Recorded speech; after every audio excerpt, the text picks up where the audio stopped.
Hello, humans. I'm talking to my friend Sabina Dennis right now, and welcome, Sabina. City. Where are you right now? Are you in Notley?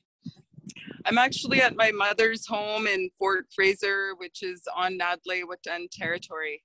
So close to Nadleh village, Fort Fraser, BC. For people who've never experienced the climate and weather there, just give us a little story about it. Well, we've still got a lot of snow here. I don't know if you could see that. Yeah, a fair bit. Beautiful day, melting. We're just happy to be getting our snow. Is the snow packs down a lot. It was raining last night, so we're working on spring here. The seasons of the years are all, and the months are all based off of the weather in our language. Like, for instance, Chuz Cho Uza was last month, which is the month of the big snowflake. To me, the weather's all about the heavy snowpack up here. The animals always have a hard time navigating the snow and they get cut up legs. So you got to be careful out there on the roads this time of year. Often the animals want to go on the road for a break from the treacherous ice. That sort of hard layer that forms at the top of the snow at this time of year. We had that wonderful powder for so long in Wells. We're apparently the biggest snowpack of any incorporated town in Canada this year. So the Wells, Oh, BC. wow. Yeah, we I beat thought it was Ross. Fort Fraser. Generally, Ross, somewhere in the Nachaco Plateau is the leader. So Really? I'm not exactly sure where. Yeah, it's some dam or something down there. I know there's a bunch of Oh, yeah. dams. Juna Birchwater posted yesterday, and I made a little video about it, but I don't have the graphic right here in front of me. Last year at this time, you were still a little bit of a celebrity, I suppose, in the seeing you on Democracy Now, and so most people are probably familiar with what was going on with the pipeline and the camp in Unist'ot'en territory. How did you find Yes. yourself there and speaking? And obviously, I know you. You're a person who belongs in the role of speaker. Oh, well, thank you for also following that and knowing about what's going on at all. It's all really appreciated, the any energy and effort it takes to educate yourselves about just the actions that it takes on the land. It really comes from a heart place of being a mother, being a nurturer and a provider, a caregiver. It's all reflects on the way we treat our mother, and our mother earth is really hurting right now. As we all know, it's become urgent that we have to act upon our climate, and it takes each and every one of us, brothers and sisters, to really embrace the side of our spirits that's like always evolving, becoming aware of our inner powers that comes from unity, like our ability to conceive of a new type of way to live upon our earth in this technological era. Individually, we all have something to offer the movement, and that if we can become more organized in our solidarity and unity, I think that we could probably put pressure on the government and maybe get some of our terms and conditions sort of met for once, and some of our demands. Basically, it's an ongoing struggle. It's not something that ever leaves you, and it's something that I think that people are born with, is a certain knowing of what's right and wrong. And I think we're all born with it, but sometimes some of us, it becomes like a lifelong journey of trying to learn the better side of everyone so that we can somehow protect our planet and our future generations. Like, it's never been something that I don't remember waking up and being like, we have to act. Even as a young child, it's time. The time is now. Genocide is something that is happening to everyone, because ecocide equals genocide to all. There's no difference anymore. We're all in it together, and to think there is a difference is just silly. So, when did you Yeah. first arrive at the Unist'ot'en camp? I'd like just to hear about your role and then how you found yourself on Democracy Now. Well, it's the second time I've responded to a call to action by the Wet'suwet'en, and I found all the people there who landed themselves on the ground at the center of the conflict at the time were all meant to be there. I feel that all our skills as a collective was really quite strong. Like we all had roles on the ground. So what I did was just fulfilled any role that was necessary at the time. Did the best I could to stay organized and focused and positive in a time of really a lot of pressure. I don't know if people don't understand what it feels like to be in a war zone situation. There was a lot of surveillance on us, and we had a 24-hour watch at the camp where I was stationed at 39 kilometer, where we were basically there to be the eyes and ears for the people on the true front lines. Was basically the people who were in more threat than we were, because we were a humanitarian aid camp. We were off the side of the road and stationed 10 meters or whatever they request away from the road. So they didn't really have any reason to arrest us. They just did anyway, because they make their own rules as they see fit. It's just the way it's always been. And even the laws and courts don't protect us from that fact. When there's money involved and some sort of gain and schemes happening, we don't really have courts and police to protect us. No, it doesn't work that way. So we were there to basically watch for any sort of invasion of police into the territories beyond that point. It was really cold at times, and it was in the middle of winter. You know, a lot of these actions and invasions happen in the winter purposefully so that it gives us a harder time, but we're strong people, and living in the cold is no stranger to most of us that were out there, and not to myself personally, because we've been living on the land from since I was young, and got to learn different things that the elders passed down about cold weather, about learning how to dress properly and not freezing when you're in 40 below. It was 45 below up there at one January point. 15th. Yeah, exactly. I'm sure a lot of people were, praying for us at that time, because humanitarian aid, Greenpeace, all them, they don't work in 40 below. They have like limits to what they'll do even, so what we were doing was extreme love for the people behind the lines, the people who worked so hard, which I'll always mention Frida and her family, Brenda, Carla, all the aunties and uncles, Denizat, Sekizat, they are all the ones that were there for the 10 years. And then Molly joining them at the Get 'em Den joining. It's really powerful when people join together, and I feel like that's happening globally, not only for First Nations, but and Indigenous people, because of the encroachment and our need for food security and things like that. I feel like the nations are coming together and being able to support each other, as the Mohawk did when the rests happened, the railways were blocked. And so it was really intense. It was intense out there, and dealing with police is a whole nother scope that most people don't understand. Is you can say no to them. You just say, no, I have rights. Some people like to be more explicit than I do and maybe say some pretty heavy stuff, like call them down and whatnot. But I tend to be, try to get to their better side, which some of them you can. And others are literally, the high up police officers are the worst ones. They're purposefully put in place to have no emotion and to have even disdain towards our women. Because they are that cold. They get that job because they have that. As though we are somehow unworthy of care.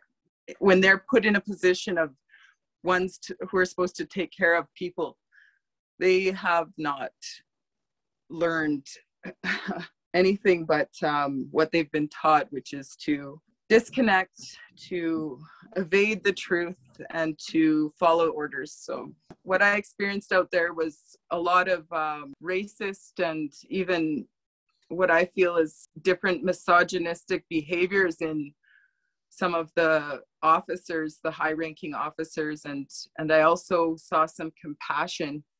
Like as I was being arrested, I had a rattle and a smudge, and they broke my rattle, and the one officer by accident, he grabbed my arm and broke my rattle. And when that rattle broke, he was like in shock.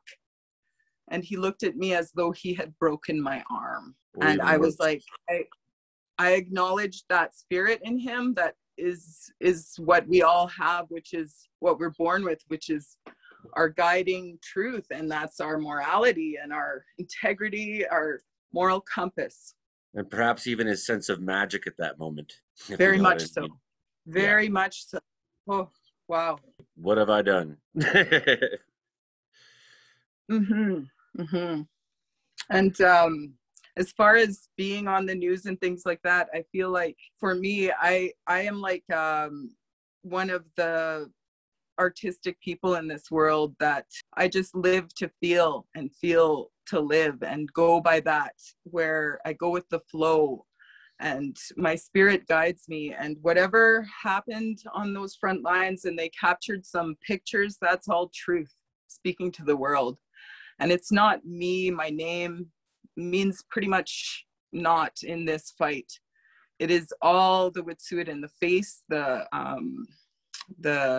everything that I ever spoke and stood for was for the Wet'suwet'en and their struggle to preserve and protect the sacred headwaters, which feed so much life and would continue to do so for all time if it is allowed to happen, which it will eventually happen. The earth Sometimes always I get takes that.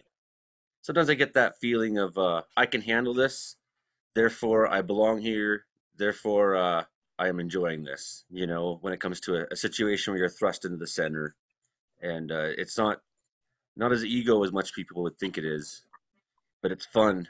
You really enjoy those moments. They came to me. It came to me. I'm so glad I got to be part of that. You know, that feeling. Mm-hmm.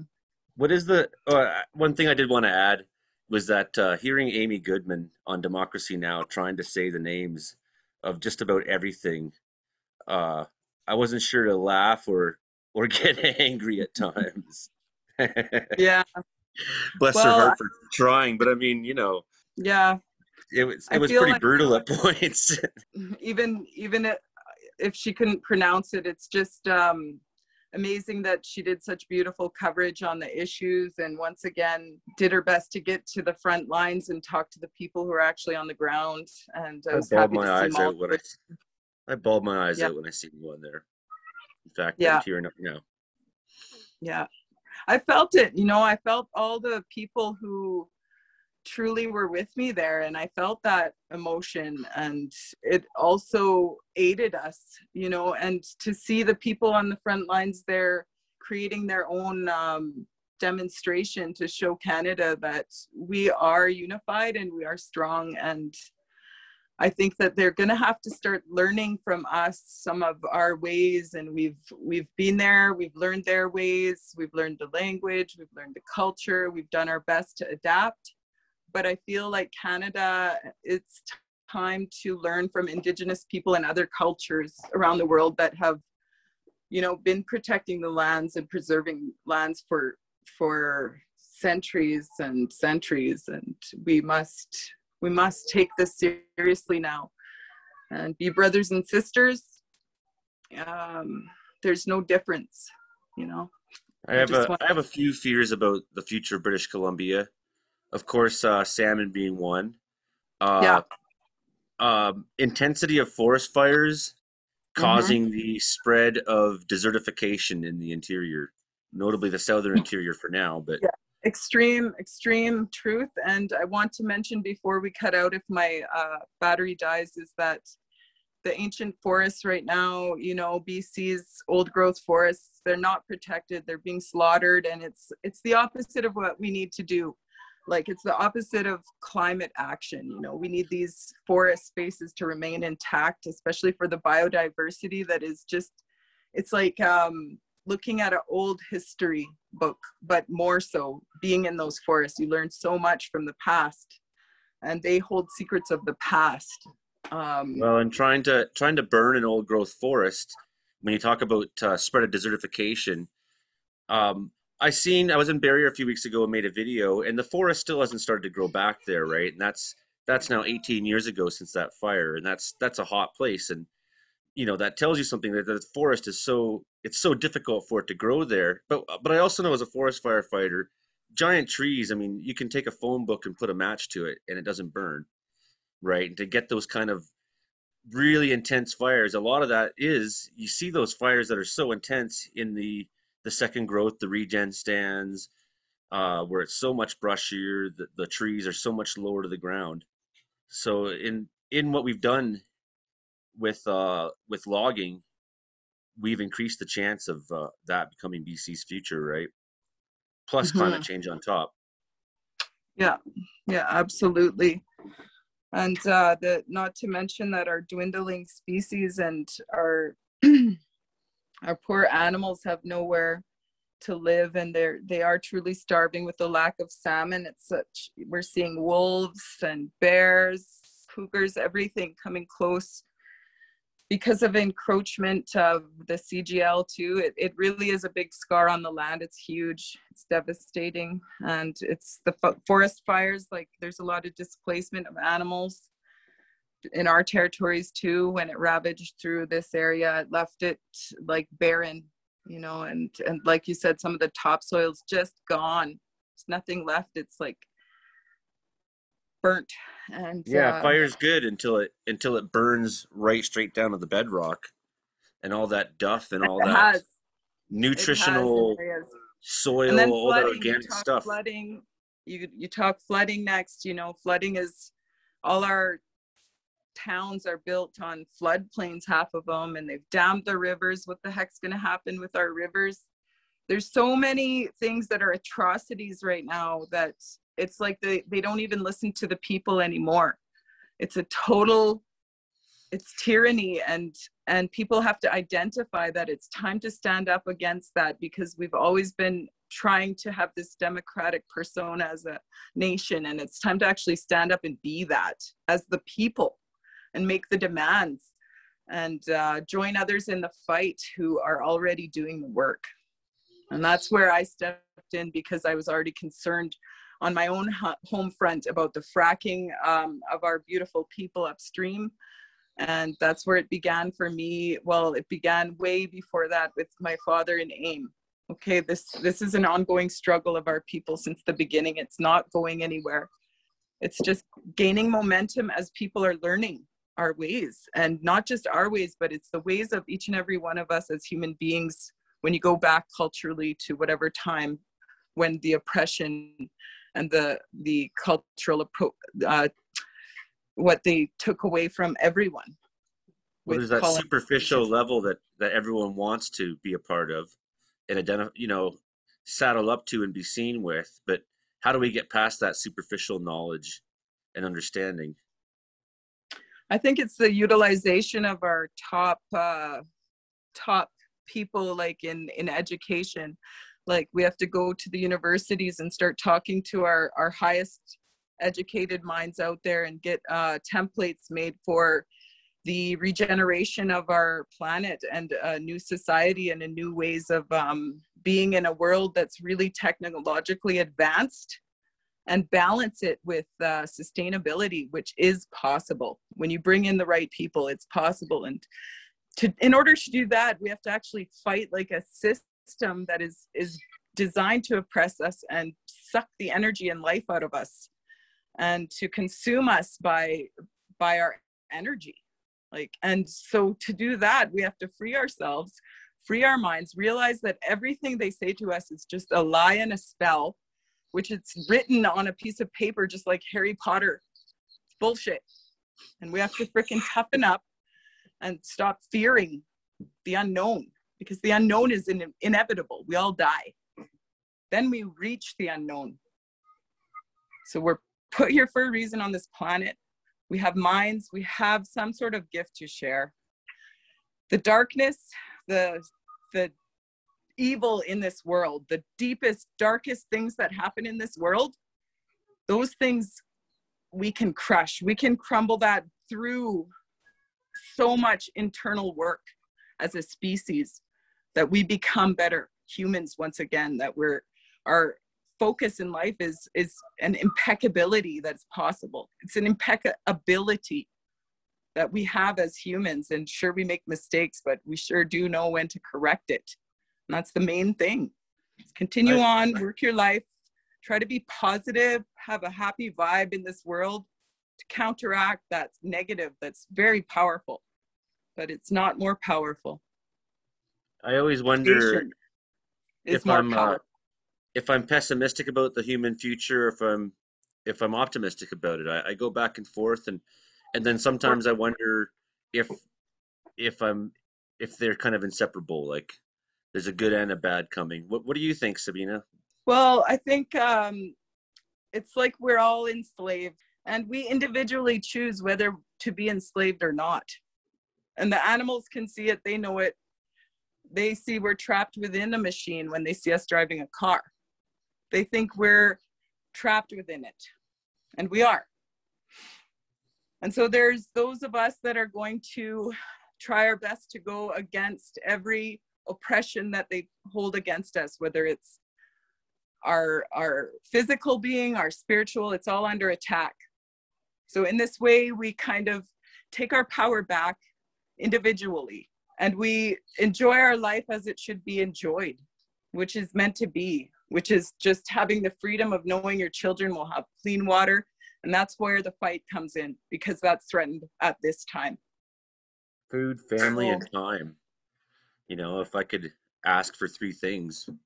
And I think we just lost her finally. Her battery died in her phone. But I love you, Sabina, and missed having you here for Arts Wells last year. Hope you have a good pandemic. Thanks for coming on my show. Joey Only, Interior Weather Wilderness Watchers.